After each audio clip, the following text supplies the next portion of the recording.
I welcome you all for today's session.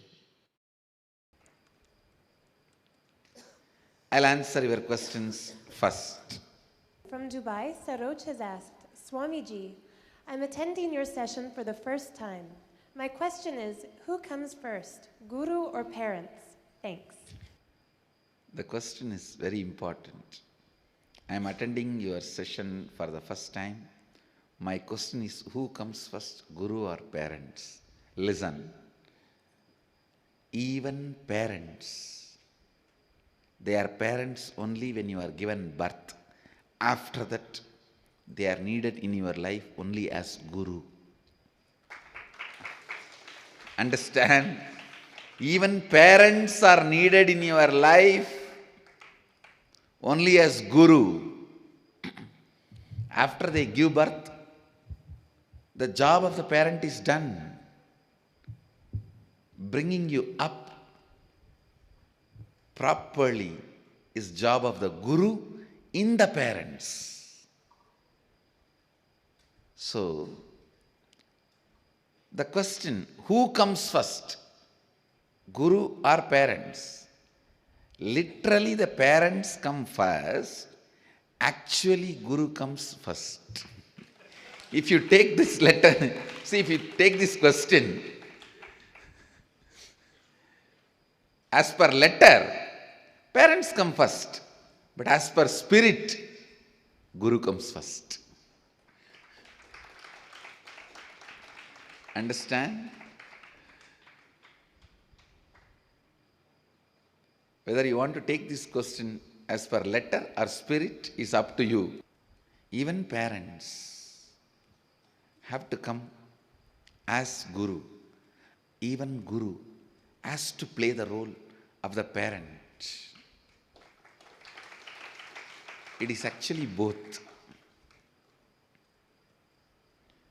But ultimately, parent cannot play the complete role of guru by giving enlightenment. Guru can play the complete role of the parent and give you enlightenment also.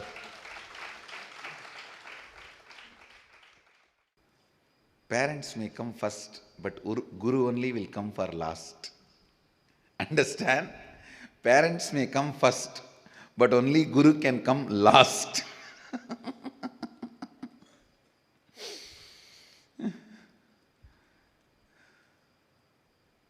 So guru has his own place. Parents cannot come at last. Only guru can come at last. Yesterday's evening satsang was about this from Isavasya Upanishad.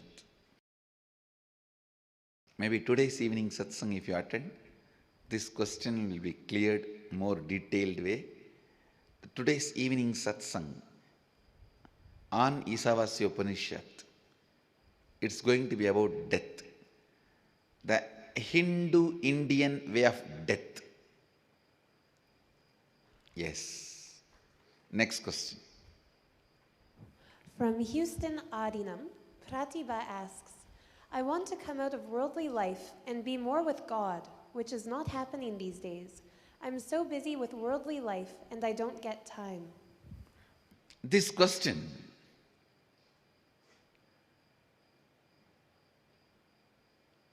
I want to come out of worldly life and be more with God, which is not happening these days. Please understand.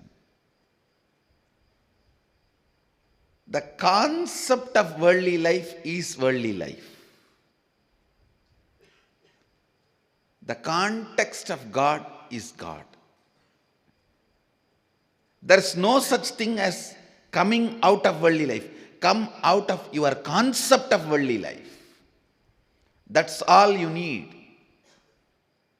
Come out of your concept of worldly life. Get into your context of God. Understand? Coming out of worldly life, getting into God does not mean you will come out from one place and enter into another place.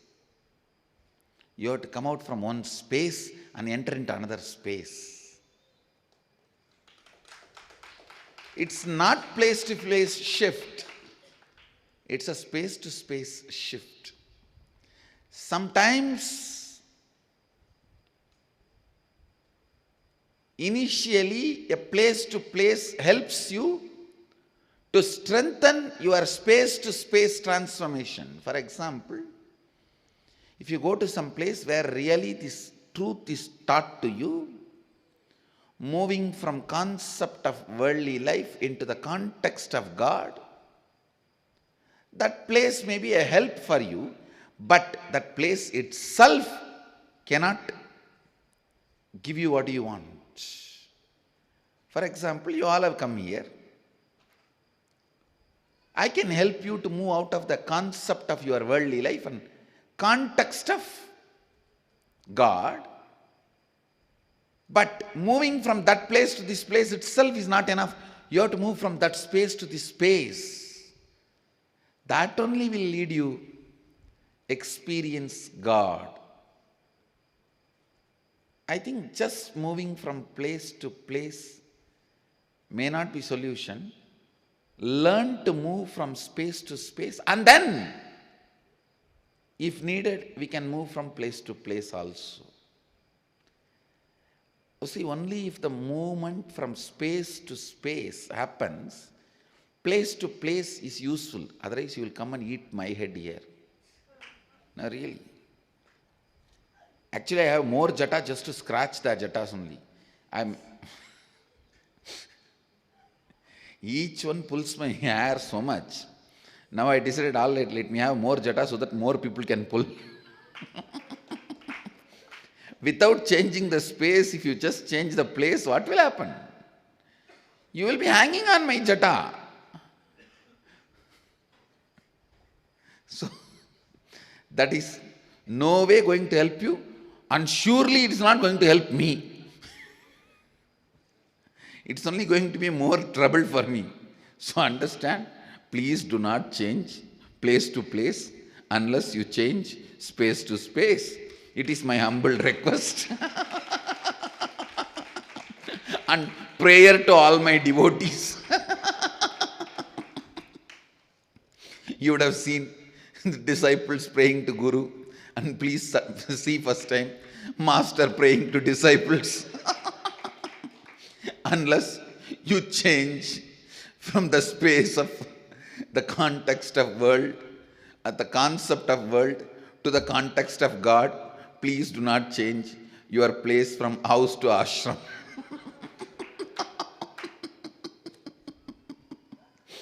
It is my humble prayer to all the devotees through the Pradipa of Houston Adinam.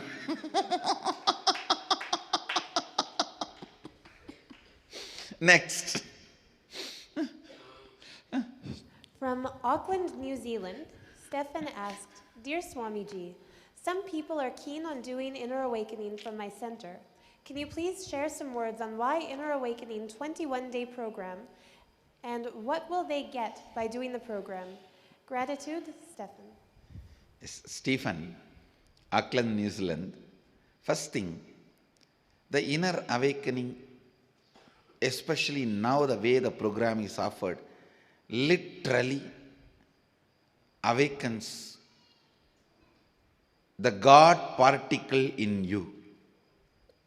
Now especially after this Nityanandoham process added, with this beautiful method of completion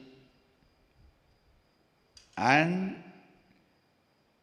through completion, cleaning up cleaning up the muscle memory and opening your possibilities, and through the Shivoham process, cleaning up your biomemory and opening the powers, and ultimately awakening the God particle, bioenergy in you, the Kundalini Shakti, and flooding that Kundalini Shakti into your biomemory and muscle memory.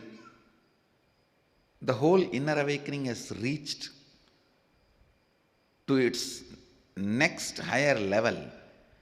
I can say its perfection,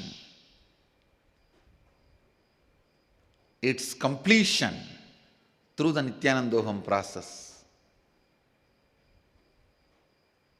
you should attend the inner awakening now, because it is the inner awakening. It has reached its completion. I can say, inner awakening itself has reached its completion. With this Nityanandoham process, completion cleans up muscle memory, Shivoham process cleans up biomemory, the Nityanandoham process awakens your bioenergy. Completion itself has reached its completion with the Nityanandoham process. All I can tell you, see, actually I am not a person who can market or promote something. With all my integrity, I can say,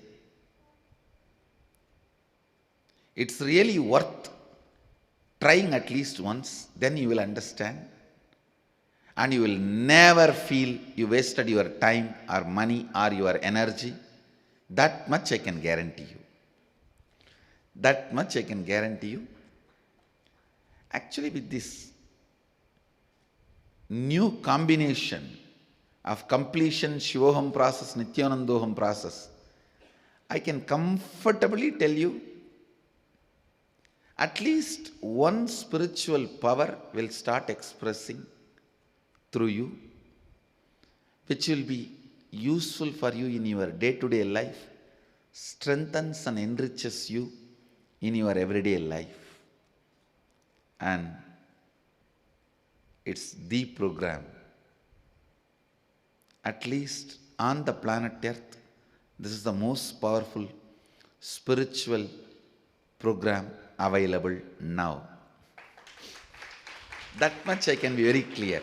On the planet Earth, the most powerful spiritual program available is Inner Awakening. Narada can vouch for it because he only goes to all the world. Next.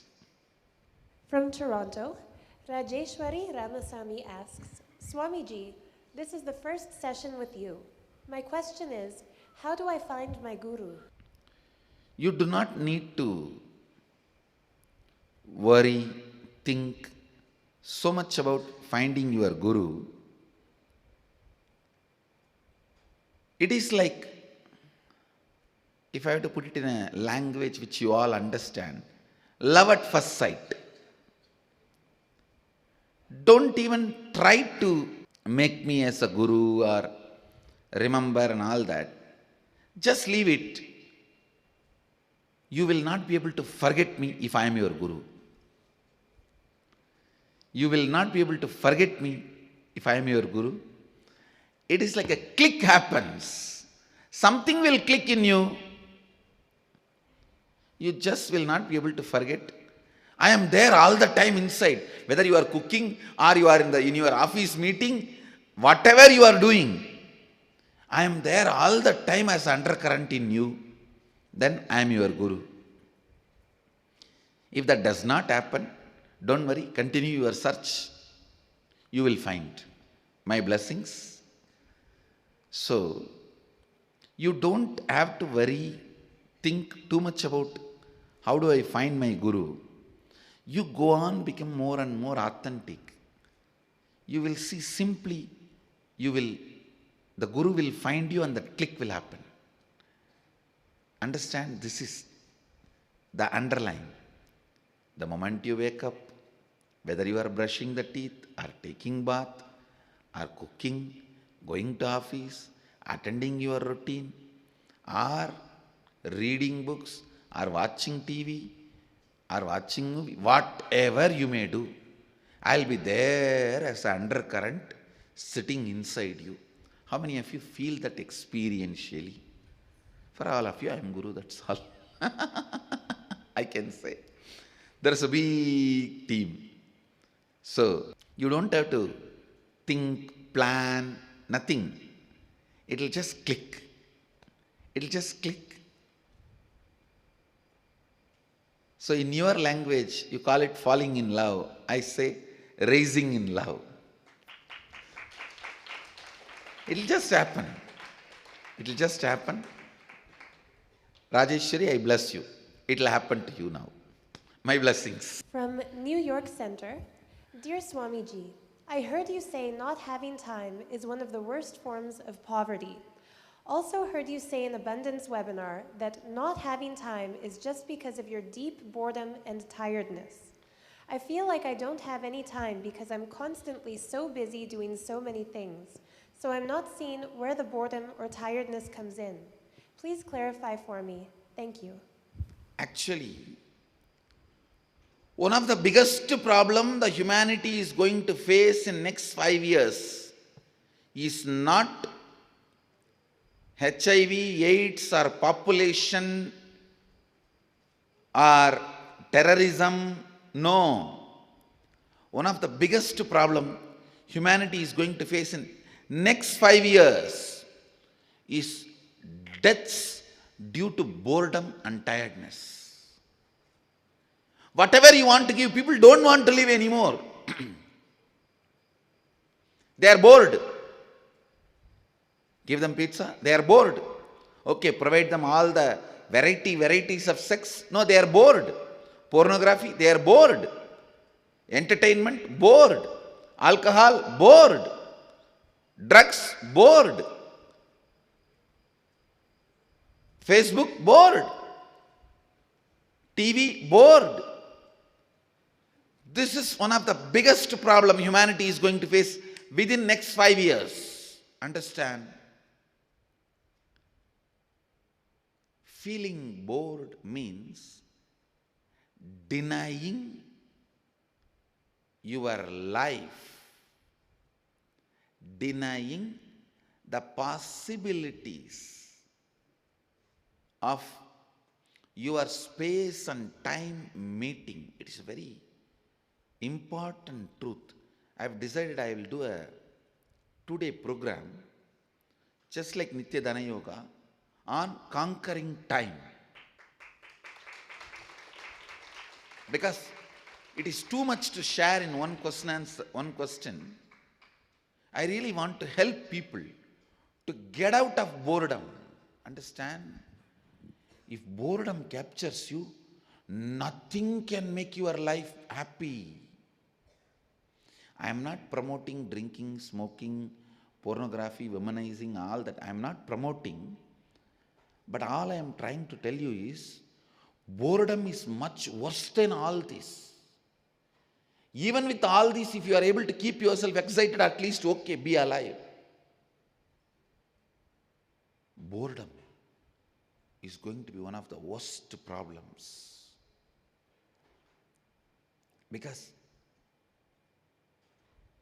nowadays, by the time they are 30, maximum 35, they have seen everything, they have done everything which you can imagine, you can't imagine. What more to do? Nothing more. The only way to win this game of boredom is understanding what is time, what is space, the interaction between these two, and knowing the very entry of time into space and space into time is an exciting celebration. Only that will give you the eternal celebration. Otherwise, people are tired of dancing, drinking, marijuana. People are tired of everything. They have done everything. All these became outdated. Drinks, womanizing, marijuana, whatever you call it as a pleasure. Vacation, cruise, this, that. Everything has become old-fashioned, old style. Now all this no more attracts the next generation. We have seen what is there next. We have seen what is there next. Human beings have gone to the extreme Now nothing more excites.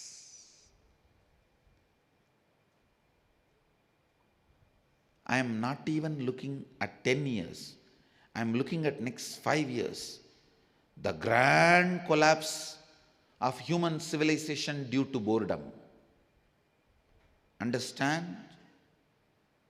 The human civilization is moving towards, heading towards grand collapse, not because of economical meltdown, no global political crisis, no terrorism, no HIV/AIDS, or no virus, no aliens attack. No.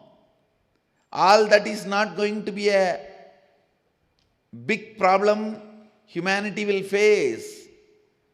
The share market melting down, banks becoming bankrupt. No.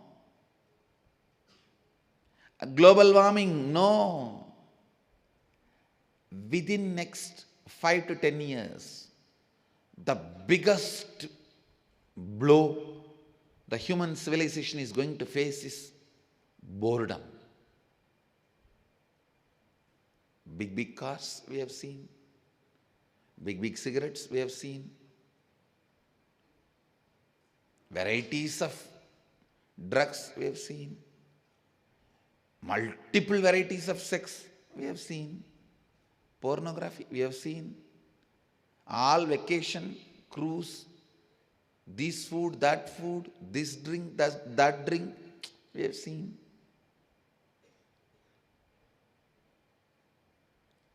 Even if you see 2 drink, third, you know about the third drink, leave it, I am bored. The biggest problem is going to be inability to handle boredom.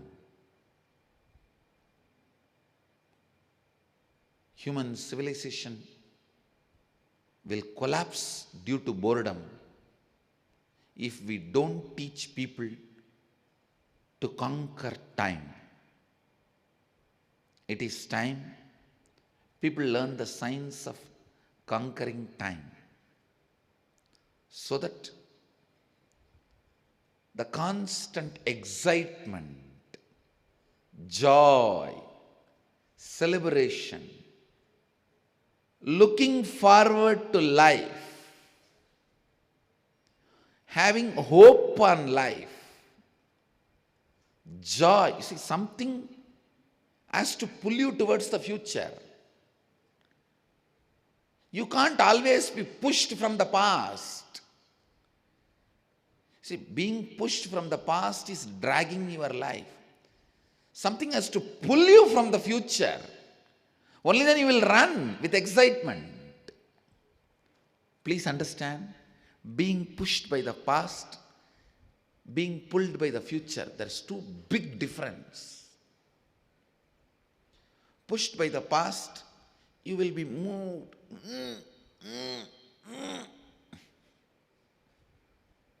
Pulled by the future, you will be just flying, dancing. So the science of conquering time need to be taught to the world. Mahadeva very beautifully gives around 35 verses on the science of time. Very recently I read. I may not be able to translate all that 35 and transmit that knowledge, that experience to all of you in this one question answer. We will have a 2-day program, just like Nityadana Yoga, conquering time. This will be my gift to all of you from Agama. So you are free from this mess of not having time or feeling bored. It's actually both are the agitation of the inner space. Next question. From Nityananda Sangha, Mulund Paduka Mandir, Meera asks, first, in the Gita, it is said that steadiness in all situations is good or bad, pleasure, pain, is what we should be striving for. That your inner space is independent of external situations. Is this living in abundance? Is the desire for more a sign of incompletion? Mira, first thing understand what Gita says. Steadiness in all situation, in good and bad, pleasure and pain is true, but striving for it is not good. Understanding it and living it is good, but striving to achieve that is not good. Please understand. Striving means what? You are not convinced about it. You are not clear about it.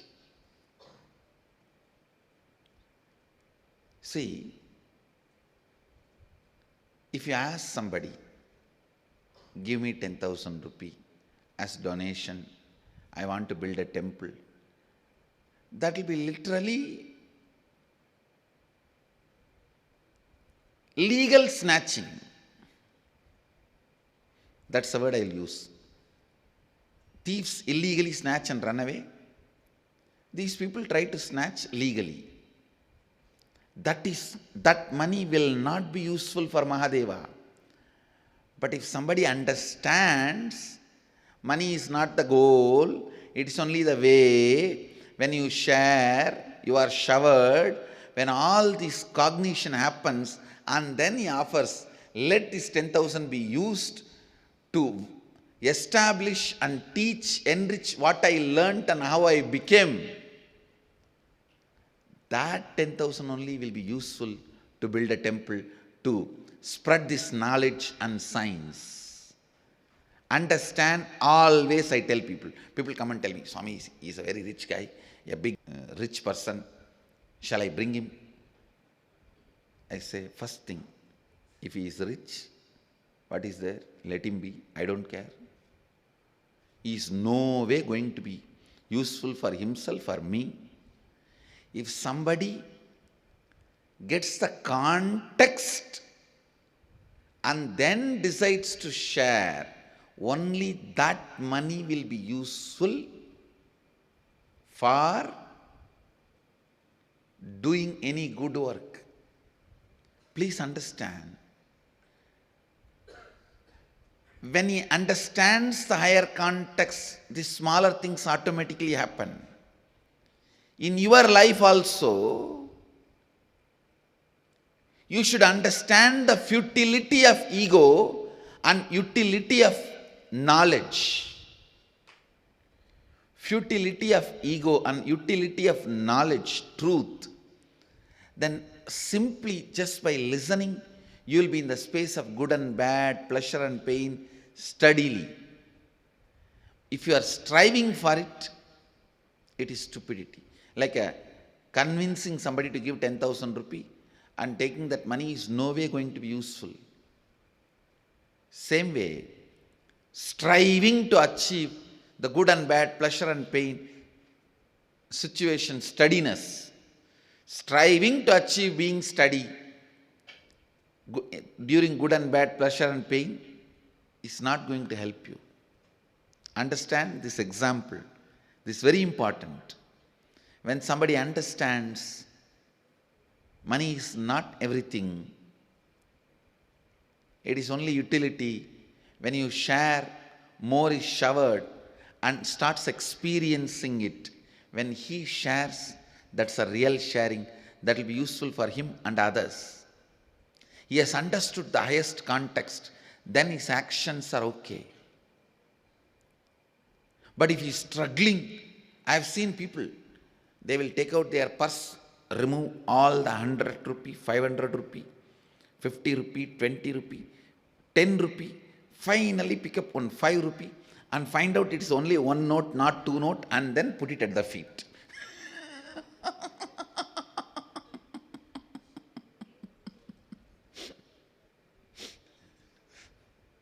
Understand? I have seen the givers like that. I have seen, no, I am not disrespecting. I am saying, you will be, if you are trying to practice steadiness during pleasure and pain and good and bad, you will be like that person only, opening the purse, moving all the 1,000 rupee note, 500 rupee note, 100 rupee note, and 50 rupee note, 20 rupee note, 10 rupee note, and finally 5 rupee, because below 5 rupee nowadays it is not available in the society really. And you pick up that 5 rupee, not only that, after picking up that 5 rupee, just find out, make sure it is only one note, not two note. Then, tatak, with a big sound. You will be like that only. Understand, the striving is the bad word in your question. Your whole question is great, but that word striving is the bad word. Gita says, yes, steadiness in all situations of good and bad, pleasure and pain is right. But that should be lived, not to be strived.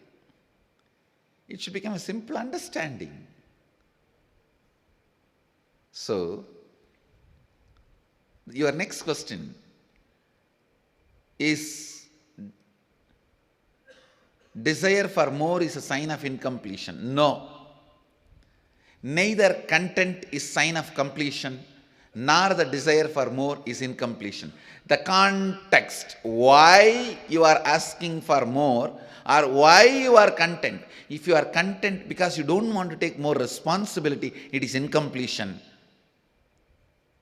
You are asking for more because you want to enrich the world, it is completion. The why decides whether it is completion or incompletion, not what. What do you want does not decide whether you are in the space of completion or incompletion. Why you want or don't want decides whether you are in the space of completion or incompletion. I should say the best context is, have everything, share everything. Have everything, share everything. Is the space of completion. Next. From Dallas Dwarka, Ghanshyam asks, in one of your previous satsangs videos, I heard you saying that being poor can give you lots of wisdom, and that even you learned lots during your 9 years of being poor. How can someone manage such an experience? Please understand, I never said being poor can give you lots of wisdom. Living in aparigraha can give you lots of wisdom. Means, living with minimal things. I never uttered a word being poor. Look through the whole satsang. Living with minimal things gives you lots of wisdom. During my 9 years of Parivraj Yatra, I lived with minimal things or nothing, no things. But I was never poor. Understand? There's a big difference between these two. You want and you don't have is poverty.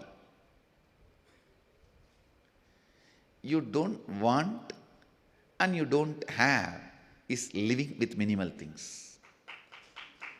You don't want, you may not have is living with minimal things. Understand, there is a big difference. In my case, I lived with minimal things. Even now in my personal life, I live with minimal things. See, all these are the responsibility I have taken up. For the sake of Sangha, all this thrown, everything, is to respect the dharma for which I stand up. The concept for which I am dedicating my life. The truths which I am radiating. For that, understand, here, individual is not celebrated by this throne. A energy, a concept, a truth is celebrated by this throne.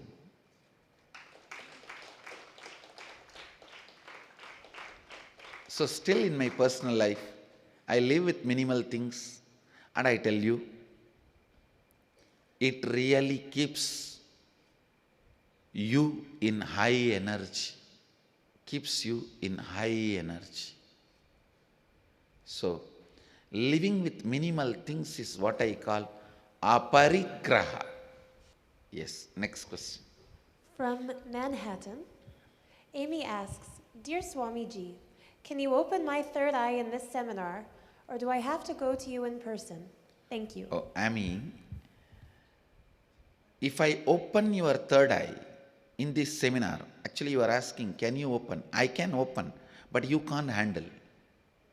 You need to be in a space where you are supported, helped to get comfortable with the third eye for few days. That is why I am calling you to come to inner awakening. I can handle, I can open it. You won't be able to handle the opening, that initiation. Imagine suddenly you know everything your husband does, your wife does. Whole day and night, what will happen? Your whole family stability, everything, what will happen? Even within you, if you just know what all happens, you will be shaken. So understand, I can open your third eye even in this seminar, but you may not be able to handle it. That is why I am saying, come here, spend a little time. So I'll make you comfortable with it and then send you back. I think it's time. You all have to go for your meal break. For India, breakfast. For some countries, lunch. For some countries, brunch. For some countries, dinner. For some countries, evening snack. Literally all time zone, all temperature. People are sitting. So, let's gather for the next session. Thank you. Be blissful. Nityananda Dhyanapitham, Nityananda Nagar, off Mysore Road, Bidadi, Bengaluru. Phone 08027279999. www.nityananda.org. www.youtube.com/Life Bliss Foundation.